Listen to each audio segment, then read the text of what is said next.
യൂട്യൂബർമാർ അശ്ലീലച്ചുവയുള്ള ചോദ്യം ചോദിച്ചു, യുവതി ആത്മഹത്യയ്ക്ക് ശ്രമിച്ചു, 3 പേർ അറസ്റ്റിൽ. ചെന്നൈയിൽ നിന്നുള്ളൊരു വാർത്തയാണ്. ഈ ചില യൂട്യൂബർമാരെ കൊണ്ട് ഇപ്പോൾ നാട് കുടുങ്ങിയിരിക്കുകയാണ് എന്ന് പറയാതെ തരമില്ല. കാഴ്ചക്കാരെ ആകർഷിക്കാൻ എന്തും ചോദിക്കാനും കാണിക്കാനും ഒട്ടും മടിയില്ലാത്തൊരു പ്രത്യേക വർഗമായി ഇവർ മാറിക്കഴിഞ്ഞിട്ടുണ്ട്. അത് പറയാതെ തരമില്ല.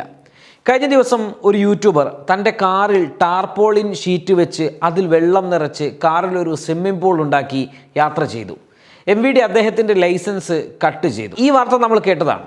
മുൻപ് കൊച്ചിയിലെ മറൈൻ ഡ്രൈവിൽ 2 യൂട്യൂബർമാർക്ക് പ്രദേശത്തെ ഓട്ടോറിക്ഷ തൊഴിലാളികളോട് ക്രൂരമായ മർദ്ദനമേറ്റ വാർത്ത വലിയ ചർച്ചയായിരുന്നു കേരളത്തിൽ. ആളുകളുടെ വായിൽ നിന്നും വരുന്ന അബദ്ധങ്ങൾ വിറ്റ് മാർക്കറ്റാക്കുന്ന ചില ഏഴാം കൂലികൾ വലിയ സാമൂഹ്യ വിപത്തായി മാറിക്കൊണ്ടിരിക്കുകയാണ്. ചെന്നൈയിലെ ഈ കുട്ടിയോട് ഇവർ പറഞ്ഞത്, ചുമ്മാ ഒന്ന് പ്രതികരിച്ചാൽ മതി, ഞങ്ങളൊരു ചോദ്യം ചോദിക്കും, അതിന് നിങ്ങൾക്ക് അറിയില്ലെങ്കിൽ അറിയില്ല, അല്ലെങ്കിൽ നിങ്ങൾക്കറിയുന്ന തരത്തിൽ പ്രതികരിച്ചാൽ മതി, നിങ്ങളുടെ സമ്മതമില്ലാതെ ഞങ്ങളിത് സംപ്രേഷണം ചെയ്യുകയില്ല എന്ന് വേണത്രേ. എന്നാൽ കുട്ടിയുടെ സമ്മതമില്ലാതെ തന്നെ ഇവർ ഈ വീഡിയോ സംപ്രേഷണം ചെയ്യുകയും കമൻറ്റ് ബോക്സിൽ പെൺകുട്ടിയെ അശ്ലീലങ്ങൾ നിറഞ്ഞ കമൻറ്റുകൾ കൊണ്ട് ആളുകൾ അഭിസംബോധന ചെയ്യുകയും ചെയ്തതോടെ കുട്ടിക്കത് താങ്ങാൻ കഴിയാതെ വരികയും കുട്ടി ബിസ്ക്കറ്റിൽ വിഷം ചേർത്ത് ആത്മഹത്യയ്ക്ക് ശ്രമിക്കുകയുമായിരുന്നു. കുട്ടി ഇപ്പോൾ ചികിത്സയിൽ കഴിയുകയാണ്. യൂട്യൂബർമാരായ ഒരു യുവതിയടക്കം 3 പേരെ പോലീസ് അറസ്റ്റ് ചെയ്തിട്ടുണ്ട്. ഇതൊരു ചെന്നൈയിലെ ഒറ്റപ്പെട്ട സംഭവമൊന്നുമല്ല. ഭാവിയിൽ നിരന്തരമായി നമ്മുടെ നാട്ടിലൊക്കെ കേൾക്കാൻ സാധ്യതയുള്ളൊരു വാർത്ത കൂടിയാണ്. അതിന് കാരണം ഇന്ന് ഇത്തരത്തിലുള്ള ചോദ്യങ്ങളും അശ്ലീല പരാമർശങ്ങളും കൊണ്ട് യൂട്യൂബർമാർ നാട് നിരങ്ങിക്കൊണ്ടിരിക്കുകയാണ്.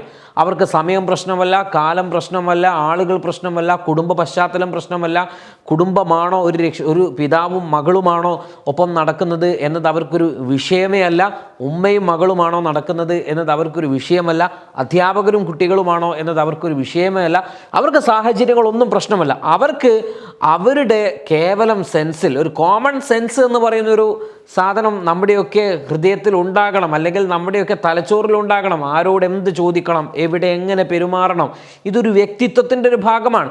എന്നാൽ തങ്ങൾക്ക് കിട്ടാൻ പോകുന്ന വ്യൂവർഷിപ്പും കിട്ടാൻ പോകുന്ന യൂട്യൂബിലെ റവന്യൂ ഏണിങ്ങും ഒക്കെ ബന്ധപ്പെട്ട് ഇവരെ അതൊന്നും അലട്ടുന്നൊരു പ്രശ്നമേ അല്ല. ഒന്ന് കാറ്റുകൊള്ളാൻ ബീച്ചിലോ പാർക്കിലോ മറൈൻ ഡ്രൈവിലോ ഒക്കെ ഇരിക്കുകയാണെങ്കിൽ അപ്പോൾ വരും ഇക്കൂട്ടർ. കൂടുതലും പെൺകുട്ടികളെയാണ് ഇവർ ടാർഗറ്റ് ചെയ്യുക. വിദ്യാർത്ഥികളോ കമിതാക്കളോ ഒക്കെ ആണെങ്കിൽ അവരെ പിന്നെ വെറുതെ വിടില്ല. അവതാരകർ ആണുങ്ങളാണെങ്കിൽ അവർ പെൺകുട്ടികളോടും, പെൺകുട്ടികളാണെങ്കിൽ അവർ ആൺകുട്ടികളോടുമായിരിക്കും കൂടുതലും ചോദ്യങ്ങൾ ചോദിക്കുക. പിന്നെ ചോദ്യങ്ങളാണ് എല്ലാം ഇരട്ട മീനിങ് ഉള്ള ചോദ്യങ്ങൾ. പ്രിയ ശ്രോതാക്കൾ എന്നോട് ക്ഷമിക്കുക, ഒരാളോട് ചോദിക്കാൻ പറ്റാത്തതാണെങ്കിലും പ്രേക്ഷകരുടെ അറിവിലേക്ക് ചിലത് പറയണമെന്നുണ്ട്. പക്ഷേ എൻ്റെയും ഞാൻ പ്രതിനിധാനം ചെയ്യുന്ന സുപ്രഭാതം സ്ഥാപനത്തിൻ്റെയും മാന്യത അത്തരം ചോദ്യങ്ങൾ നിങ്ങൾ പ്രേക്ഷകരുടെ മുൻപിലേക്ക് വച്ചുകൊണ്ട് അതിനെ വീണ്ടും ഒരു ചർച്ചയ്ക്ക് ഇടവരുത്താൻ എൻ്റെ ആ മാനസിക നില എന്നെ അതിന് സമ്മതിക്കുന്നില്ല എന്ന് വേണം പറയാൻ. ഒരു പക്ഷേ ഈ ചോദ്യം അത്ര അശ്ലീലമാക്കും ഉണ്ടാക്കുക. ചില കുട്ടികൾ അതിനോട് മറുപടി പറയാൻ ശ്രമിക്കും, ചിലരാണെങ്കിൽ ഒഴിഞ്ഞു മാറും. എന്നാലും ഇവർ വിടില്ല. ഈ ഒഴിഞ്ഞു മാറുന്നവർക്കും ഇവർക്ക് ഇങ്ങനെ ഒഴിഞ്ഞു മാറുന്ന കുട്ടികളുടെ അല്ലെങ്കിൽ നീ പോ, അല്ലെങ്കിൽ പോട്, എനിക്ക് താല്പര്യമില്ല എന്ന് ഈ കുട്ടികൾ പോവുകയാണെങ്കിൽ പോലും അതുപോലും അവർക്ക് കണ്ടന്റാണ്. ഈ രീതിയിൽ ആളുകളെ ഇളിഭ്യരാക്കുന്ന ചോദ്യവും വർത്തമാനവും ഒക്കെയായി ഇറങ്ങുന്ന ഇക്കൂട്ടരെ ആരെങ്കിലും കൈകാര്യം ചെയ്യാമെന്ന് വെച്ചാൽ അത് നിയമം കയ്യിലെടുക്കലുമാണ്. ആവിഷ്കാര സ്വാതന്ത്ര്യമാണ്, വേണമെങ്കിൽ മറുപടി പറയാം, അല്ലെങ്കിൽ ഒഴിഞ്ഞു മാറാൻ സ്വാതന്ത്ര്യമുണ്ട് എന്നൊക്കെയാണ് ഇവരുടെ വാദം. എന്നാൽ നിഷ്കളങ്കരായ കുട്ടികൾ പലപ്പോഴും ഇത്തരക്കാരുടെ മുൻപിൽ പെട്ടുപോവുകയാണ് പതിവ്. ചില പ്രത്യേക സ്ഥലങ്ങളിൽ പ്രത്യേക തരം ചലഞ്ചുകളാണ് ഉണ്ടാവുക. ഉദാഹരണത്തിന് കിസ് ഓർ സ്ലാപ്പ് എന്നാണ് ചില ചലഞ്ച്. അഥവാ ഒന്നുകിൽ മുഖത്തടിക്കുക, അല്ലെങ്കിൽ കിസ് ചെയ്യുക, അതും പരസ്യമായി. ഇത് ലിംഗവ്യത്യാസമില്ലാതെ ആളുകളോട് ചോദിക്കും, അടി കിട്ടിയാൽ എന്താണ്? ഏതെങ്കിലും ഒരു പെൺകുട്ടി ആൺകുട്ടിയാണെങ്കിൽ അവനെ ഒന്ന് ഉമ്മ വെച്ചാൽ അവനെ സംബന്ധിച്ചിടത്തോളം അവനത് ഭയങ്കര കാര്യമാണ്. ഇതും ഒരു കെണിയാണ്. അതും കഴിഞ്ഞാണ് പ്രാങ്ക് വീഡിയോകളുള്ളത്. എന്ത് തോന്നിവാസവും കാണിക്കും. ഒടുവിൽ പ്രാങ്ക് എന്നും ക്യാമറ തൊട്ടടുത്തുണ്ടെന്നും പറയും.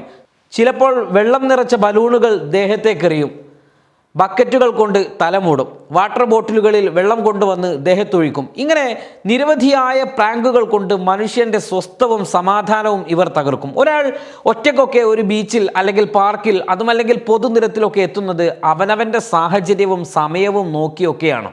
പലതരത്തിലുള്ള പ്രശ്നങ്ങളോ പലതരത്തിലുള്ള പല വിധമായിട്ടുള്ള വിഷയങ്ങളെ അഭിമുഖീകരിക്കുന്നവരാണ് അത്തരം ആളുകളൊക്കെ. പല വിധങ്ങളായ പരിഹാരം തേടുന്നവരുമൊക്കെ അതിലുണ്ടാകും.